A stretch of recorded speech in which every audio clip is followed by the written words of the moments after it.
Welcome to the Orthopedic Impairments presentation by Laurel and Caitlin.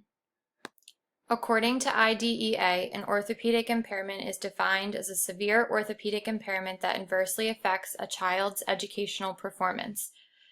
The National Center for Education states that in 2014 and 2015, the number of children ages 3 through 21 receiving special education services was 6.6 million, with 35% having a learning disability and 1% of these disabilities being an orthopedic impairment.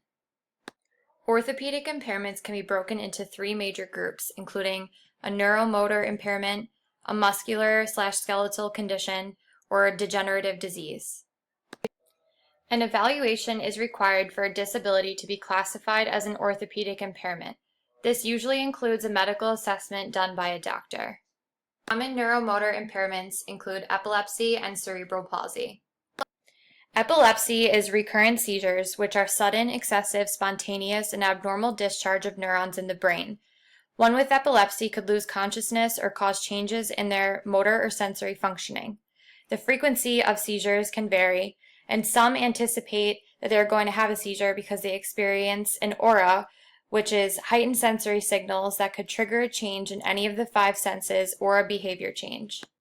Cerebral palsy causes damage either before, during, or immediately after birth. It is usually due to insufficient oxygen flow to the brain. Cerebral palsy is not a disease, but is a non-infectious, non-progressive condition that results in severe motor impairments.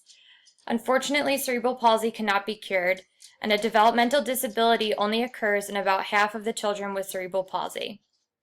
Those with cerebral palsy can show jerky movements, spasms, involuntary movements, lack of muscle tone, impaired mobility, and poor muscle development. Some accommodations may be necessary, such as wedges or pillows for comfort, to help them breathe more easily and to avoid more problems. The most common muscular and skeletal conditions include limb loss and juvenile rheumatoid arthritis. Limb loss is a major impediment to normal physical activity and functioning. Robotics can provide great assistance to those with missing limbs. Juvenile rheumatoid arthritis is typically painful and chronic. It develops in early childhood and can cause many absences. It can also make their ability to move inconsistent. Sitting for an extended period of time can cause them to become stiff and cause pain, so these students may need a lot of movement. The last major group of orthopedic impairments includes degenerative diseases. They are composed of various diseases that affect motor development. The most common degenerative disease found in the school population is muscular dystrophy. Muscular dystrophy is a group of inherited diseases characterized by progressive muscle weakness from degeneration of muscle fibers. Specific characteristics of individuals with orthopedic impairments depends on the specific disease or condition, its severity, and other individual factors. A common misconception for children with epilepsy includes that not all seizures are recognizable. Some may be confused with daydreaming or not paying attention. During some seizures, a child may think their environment becomes distorted. Teachers sometimes might assume that this child is clowning around. As an educator, it's important to understand that it may be frightening at first, but it's important to know what to expect and what to do in the event of a seizure. A school nurse, the student's parents, or a special education teacher can all be great resources to find out more information. As with most disabilities, the classroom accommodations for students with orthopedic impairments will vary dependent on the individual needs of the student. Since many students with orthopedic impairments have no cognitive impairments, the general educator and special educator should collaborate to include the student in the general curriculum as much as possible. A student may require the following accommodations in order to access the general curriculum. This includes special seating arrangements to develop useful posture and movements, instruction focused on development of gross and fine motor skills, securing suitable augmentative communication and other technology assistive devices, and awareness of medical conditions and its effect on the student, such as getting tired quickly. It's also important to be aware that other specialists may be involved in developing and implementing an appropriate educational program for the student with an orthopedic impairment.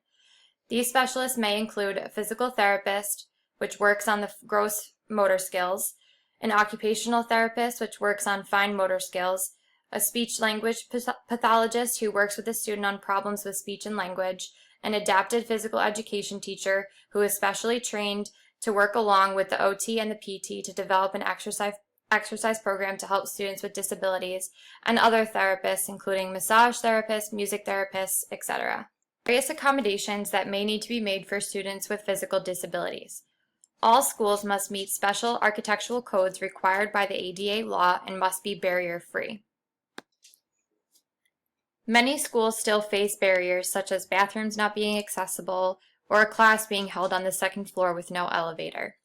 Often, it is teachers who must advocate for improvements in the school for these students. It is important to keep in mind how you may need to set up your classroom, including the furniture, to accommodate and meet the needs of every student. Also be aware that some students may require using technology or other assistive devices to do basic tasks such as walking, playing, eating, or writing. It may be helpful to learn how to use these assistive technologies in order to best meet the needs of the student and help you as well with your curriculum planning. The following are a list of tips and strategies that you as an educator can use in the classroom for those with orthopedic impairments. The first is to research orthopedic impairments ahead of time to have an idea of what to expect with these students in your classroom.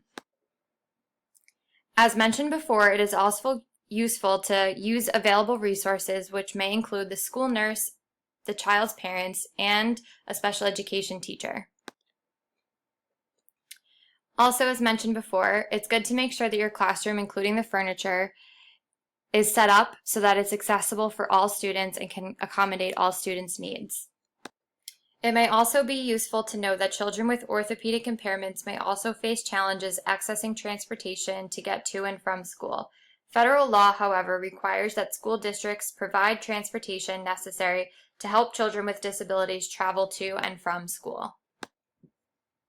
You can also consider making necessary modifications to best meet the needs of the student, such as various writing aids. And finally, you can prepare other students in the class to receive and include a child with an orthopedic impairment in order to avoid bullying and maintain an inclusive and positive classroom environment. As a discussion question, think about ways in which you can prepare ahead of time for a student in your class with an orthopedic impairment.